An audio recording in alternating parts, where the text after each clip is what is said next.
నమస్తే and welcome to Hit TV. Akkineni Naga చైతన్యతో విడాకులు తీసుకున్న తర్వాత సినిమాల పరంగా చాలా స్పీడ్ పెంచింది సమంత. టాలీవుడ్, కాలీవుడ్, బాలీవుడ్ లో పలు భారీ ప్రాజెక్ట్స్ సైన్ చేసింది. కానీ మయోసైటిస్ కారణంగా డీలా పడిపోయింది. కానీ ఈసారి మాత్రం మకాం మార్చడం పక్కా అని అంటున్నారు. ఊహించని విధంగా మయోసైటిస్ అనే వ్యాధి బారిన పడడంతో కొన్నాళ్లు రెస్ట్ తీసుకోవాల్సి వచ్చింది. అయితే ఇప్పుడు శామ్ పూర్తిగా కోలుకుంది. దీంతో అమ్మడు మళ్లీ రంగంలోకి దిగిపోయింది. ప్రస్తుతం సమంత చేతిలో ఉన్న ఒకే ఒక్క ప్రాజెక్ట్ సిటాడెల్ వెబ్ సిరీస్. ఈ సిరీస్ లో వరుణ్ ధావన్ తో కలిసి నటిస్తోంది శామ్. అయితే ఇకపై శామ్ బాలీవుడ్ పైనే ఎక్కువగా ఫోకస్ చేయాలనుకుంటుందట. ఇక దాంతో ముంబైలోనే ఉండాలని భావిస్తుందట. అయితే ఆల్రెడీ సమంతకు హైదరాబాద్ లో ఒక ఫ్లాట్ ఉంది. సొంత సిటీ చెన్నైలో ఒక ఇల్లు ఉంది. ఇప్పుడు ముంబైకి షిఫ్ట్ అవుతున్నట్లుగా తెలుస్తోంది.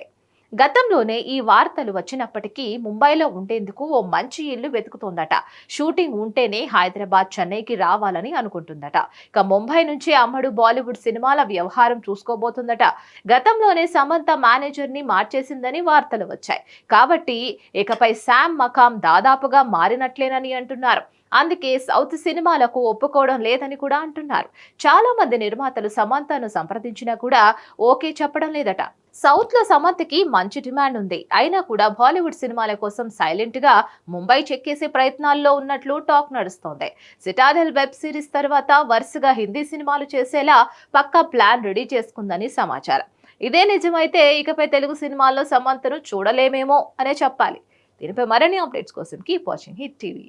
बड़ा एंटरटेनमेंट वाला आ गया बिजी सेंटर लोगों का ली ఏమే సక్కు సక్కేంద్ర సక్కు సక్కు బాయ్ బాయ్ బాయ్ బాయేంద్ర బార్కవ్ బాయ్ బాయ్ గిరాకి వచ్చే టైం ఏంది? కస్టమర్లు వస్తున్నాడు రేటు కలిపి గురి కస్టమర్లు వస్తున్నారు కదా, మాత్రం పొగరు ఉంటది మరి. తగ్గించేద్దాం పొగర్ని. డబ్బులు కట్టేస్తావేంటి కొంప తీసి? లేదు, కస్టమర్లు ఆపేద్దాం. పదా మరి మన బిజినెస్ స్టార్ట్ చేద్దాం.